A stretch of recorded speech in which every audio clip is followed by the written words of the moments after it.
How's it going, guys? Welcome back. I hope you're doing well. So today, what we're going to do is I have another 10 tips for you. It's going to be a continuation of my last video. I'm going to put that up on screen as well, in case you missed it. Please check out the original 10 tips. If you have not, it's all good information. So with that out of the way, some of you also may know I do like to do unscripted content. So if it does get a little long-winded, you'll obviously leave the chapters down below. Again, it's just another 10 tips video, so I will have those segmented. I have them up, just as for some notes. And again, just a quick explanation of why I chose to give these tips, as with the tips themselves. Last thing before we get started, these again, just to reiterate, I understand, I hate these types of videos, kind of like in short, like with this title, because 99% of the time it's you press start and the start button allows you to go to your menu. From your menu you can click on things. This is none of that. These are real actionable items, and what I would determine to be good advice for any new player. And some experienced players, right? There's some tips in here. It's mostly for new players, but there's some that definitely can apply to you. If maybe you played a little bit and put the game down, you're thinking about coming back, stuff like that. But other than that, let's get into the 10 tips. So, tip number 1, you can enable a visual cue for grab attacks in your settings. So the reason why I wanted to include this in my another 10 tips video is because, surprisingly, I see a lot of people, some people in my comments, but also I've seen some comments even on stream that some people like to play with the lower volume, if they're playing on their couch or whatever, playing at night, or some people, they play just like speakers and they can't hear the audio cues very well. So with grab attacks, there is an audio cue for every grab attack. Sometimes, and you can make the determination. Sometimes the audio cue is a little sooner rather than later in some grab attacks for some enemies. But something that can be very helpful, if you have trouble with the audio cue, or if you want a better indicator on even if some attacks you're not sure if they're a grab, you can go ahead and enable that in the settings. It's a very similar symbol to the burst attack symbol, like the red burst attack symbol, but it's a different color. It's like an orangish color. So that can really help out a lot of people, especially while they're still learning the game as well. All right, tip number 2, try dodging into enemy attacks. Now, I know at first this may sound counterintuitive, but if you're familiar at all with these types of games, this is really going to allow you to kind of maximize your iframes, right? So if you like to dodge more, or a dodge heavy playstyle, or even if you don't like to dodge very much, when you do, try try dodging into different enemy attacks. Again, this is going to help you maximize the full iframes of your dodge, and you can also brink dodge a little more consistently like this, right? But I would say, because you have this set amount of frames, if you are dodging into your enemy, you're going to take those, let's just, for numbers' sake, those 5 frames of your dodge iframes, you're going to maximize those by starting your frames, and as you dodge and your enemy your enemy's attack collides with you, it's more likely to collide with your iframes rather than dodging away from your enemy's attack. And then, because then in that example, if you dodge away from your enemy's attack, as you're moving away, their swing is still moving towards you, so you're actually using your iframes towards the moment when their weapon is still traveling towards you, right? So what can happen a lot of times is, if you dodge away, you're going to land, right? So you're going to plant your feet at the end of your dodge once your iframes are over, and then you're going to get hit. Now, I will say, use this with caution, though, because it's not always the best option. Sometimes dodging completely neutral or backwards is a better option, or dodging forward through your enemy is a better option. But trial and error, go ahead, try this out, because again, sometimes it really is the best option, option to dodge into your enemy's attacks. It can be very, very useful. All right, now tip number 3. This is a big one, especially for new players. Craft, buy, and use your vitality spheres. Now, the reason why I'm laughing too is because, you know, if some of you are watching this from my stream, you know that I live on these. Like, I'm telling you, in new game, right? In new game, these are very, very plentiful, okay? And the resources to craft them are very plentiful. So they're really helpful to kind of like move you up one agility ranking. But also, even if you're at A, it's going to do nothing but give you a benefit by increasing your regen. So these are extremely useful, especially when they are compared to how plentiful they are. Like, guys, believe me, I'm one of the people who plays these games, and I save all of my stuff, all of my consumables for, you know, I save all of them, like I'm going to need them in like a year or something, right? I'm a hoarder when it comes to these games too, but vitality spheres are one thing that you need to, that even I constantly use every boss fight in new game. And again, if you're interested, you can even go see my stream. I literally will use these constantly. Every time, fight an elite enemy, fight a boss, mini boss, whatever it is, popping a vitality sphere, always have them on me. I'm always on vitality spheres. The more stamina, the better. All right, tip number 4. Try beating the game without reflection, or if you've already beat the game, replay the game without reflection. So the reason why I chose to add this in is because now I'll say this first. If you beat the game with reflection, I'm not going to diminish your victory, right? I'm not going to take that away from you. Again, I've said before, you bought the game the same as I did. It's your game to play however you want, right? You pay the same amount of money as I did, probably, right? Unless you got it on sale, I guess, but you get the point. Beat the game, play the game however you want. It's your game to play.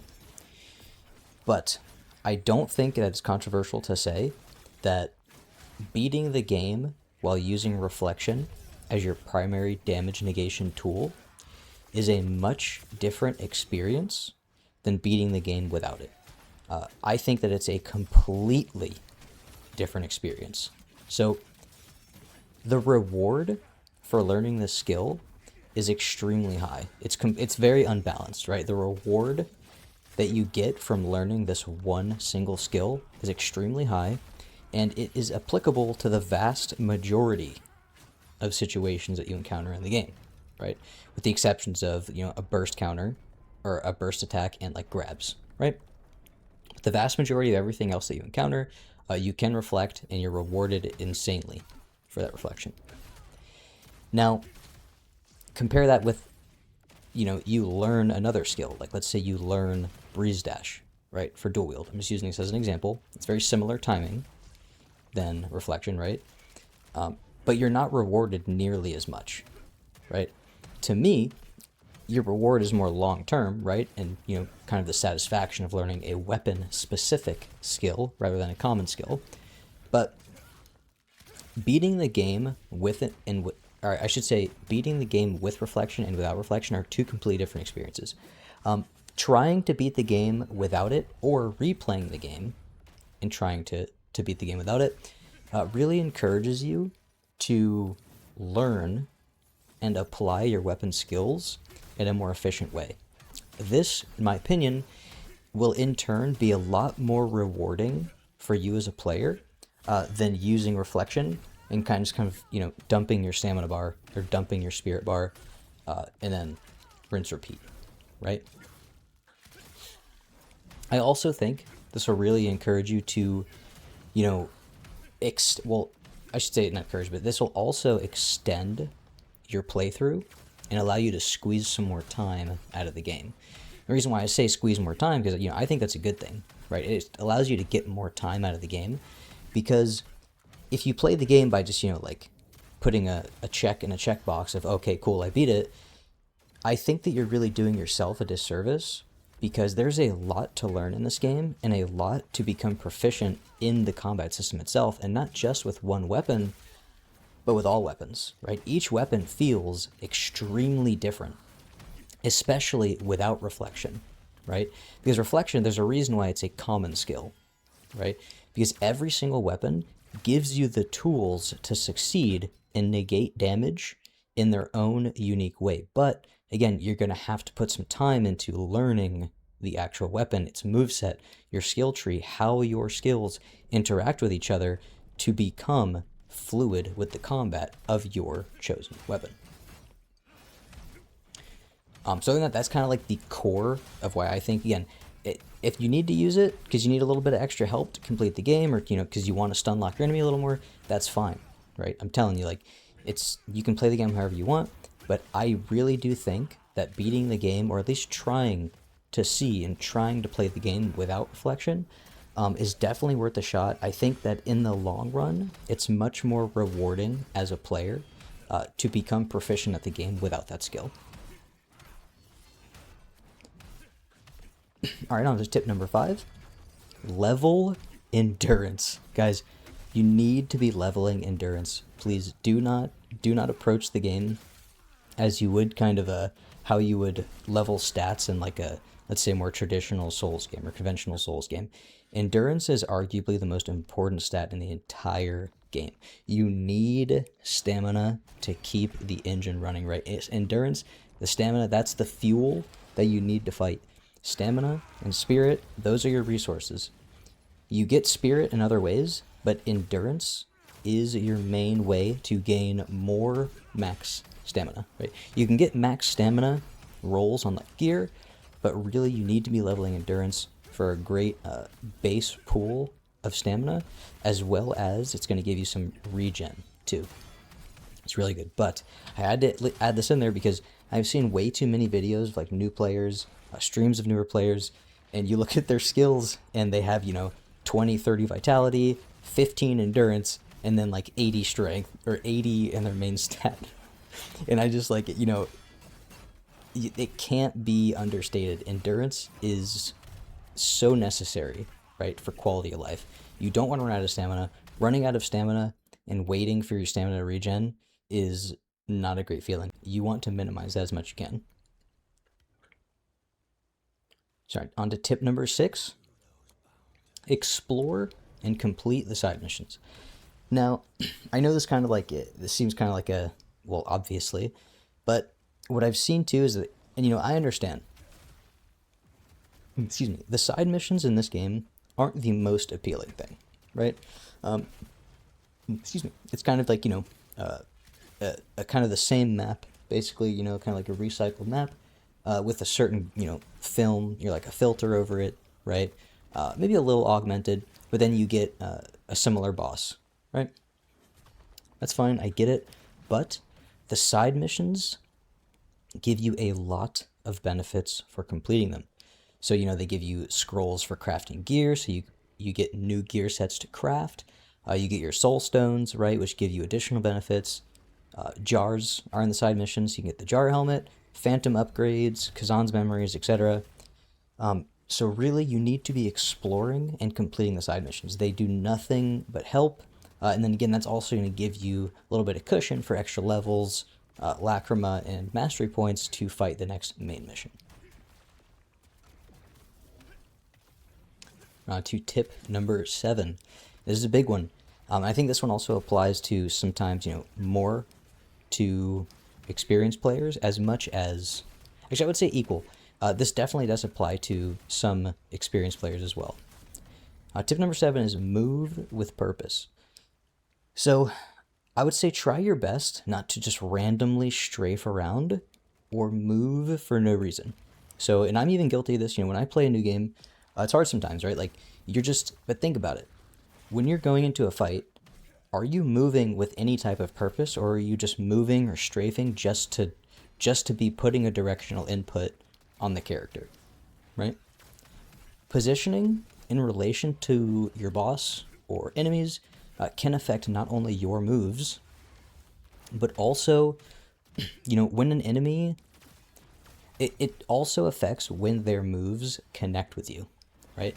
So kind of going back to where I was talking about dodging into enemy attacks, depending on where you are, where you dodge, where you're strafing, how you're moving, where you're sprinting, is going to change when the enemy's attack connects with you. This has a couple effects, right? So by not doing this, right, by not just randomly moving, actually moving with a purpose, moving to your left on purpose, strafing on purpose, sprinting on purpose, this removes some of the inconsistency that you may experience when guarding, let's just say guarding, or dodging certain attacks. Because when you're moving around randomly, you're messing with the timing of that attack. So if you're moving with no purpose, or if you don't see a genuine purpose to be moving in a certain direction, stand still. I'm serious, because that's going to allow you more consistently to actually guard a certain attack, right? Then the timing of a certain attack will be the same, because you're not moving left when the attack is coming from the left, or you're not moving to the left when the attack's coming from the right. And then, sometimes you're moving, sometimes you're standing still, sometimes you're moving backwards. Just try to think to yourself, do I need to move right now? No. Does my attack that I want to do require a movement?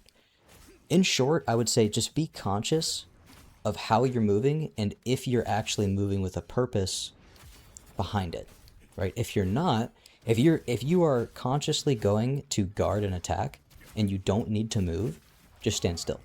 Just stand still, guard the attack, dodge the attack, do what you need to do, and then move after if you need to. So going to tip number 8, try new phantoms to complement your playstyle. This is another one that I think a lot of people fall into is, they'll equip Keshta and they'll go with Keshta for the entire game. Now, Keshta is a really good phantom in general. Like he's a good general phantom. But the other phantoms can be very, very good and even better for specialized gameplay, right? As in just one example, I won't, name all the situations, but just as one example, Conrad the Swift.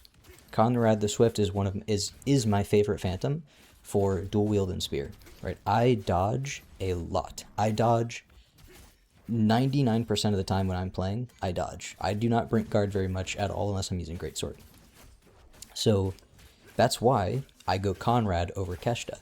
You could say, oh, well, Keshta gives you a bunch more regen, and when you exhaust the enemy, you regen.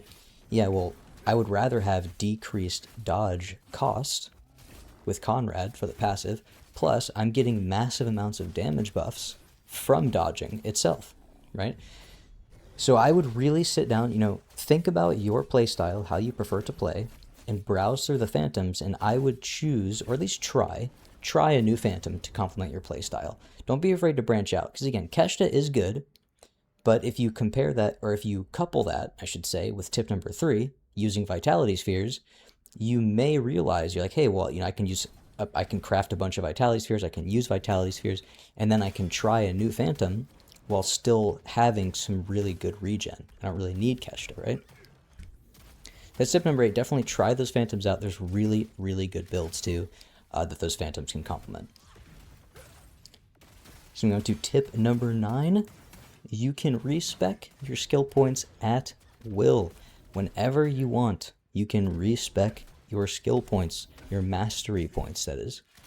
So don't be afraid to respec them if you want to try something new, or if you choose conflicting skills, right?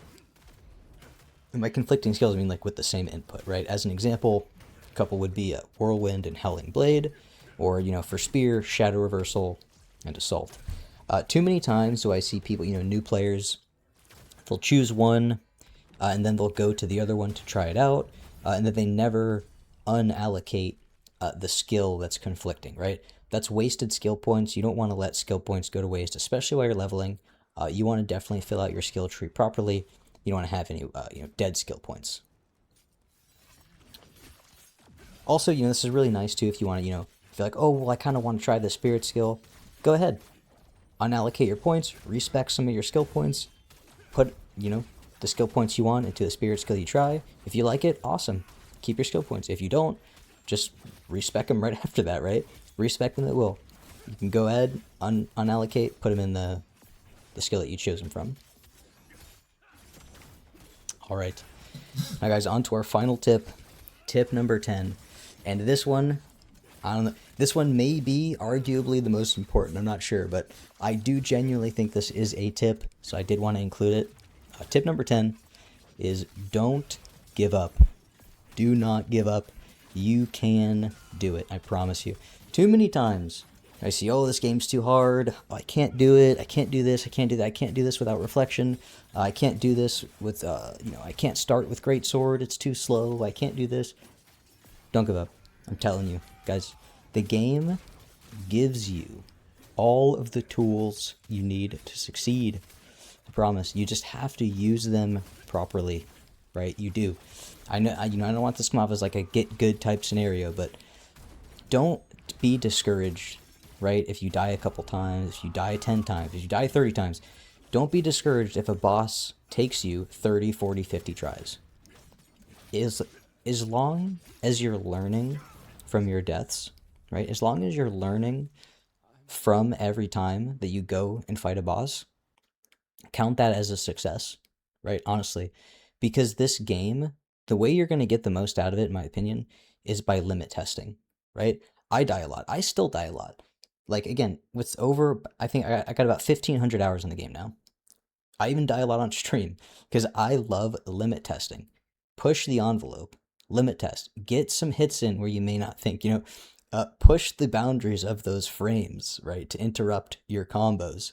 But at the end of the day, don't let it discourage you, right? Really, because again, the game gives you all the tools that you need. You just got to use them, and you got to learn. You have to learn from your mistakes, right? Don't let the deaths frustrate you. Consider them a learning experience, because in the end, it's going to be very rewarding, and it's going to be a lot more fun for you to learn a boss, learn your skill tree, the skills of your weapon, and apply them properly, rather than, cheesing through bosses or, what's the meta way for me to just blow through the game. I promise it's going to be much more rewarding, really learning, and you can conquer it, right? The last thing I'll say with this is, even if you need to lower the difficulty, you can always replay the game at a higher difficulty later. So, if the game really is getting really difficult for you, and the way you learn, if you need to get hit a couple more times to give you the cushion to learn, that's fine. You can go ahead, lower the difficulty, and then once you're a little more comfortable, like let's say with your move set, right? Maybe you learn a couple boss combos, learn a couple strings. You can always replay the game and, at hardcore, or you can replay the game and incrementally increase the difficulty, right? And even in the same playthrough, you can increase difficulty. So really, the ball's in your court as far as difficulty goes, but learning it, I promise you, you have all of the tools in your skill tree. Excuse me. You just got to apply them, right? So in that, guys, that's all I got for my 10 tips. I really hope you enjoyed it, and I really hope they helped. It took me a while to come up with these, just kind of, day to day, picking my own brain. But yeah, again, I really appreciate it. Last thing, guys, if you enjoyed the video, if you learned something, if you'd like to help me continue making videos like this in the future and for future games that are coming out, please do me a solid. Please consider subscribing. Only if you like the video, though. Only. Because, again, we are very close to our 1 million goal. So that's right around the corner. You definitely want to be a part of the first million club. It's a special thing for me in the community. So, yeah, that's all I got. Guys, thanks again for watching, and I will see you in the next one.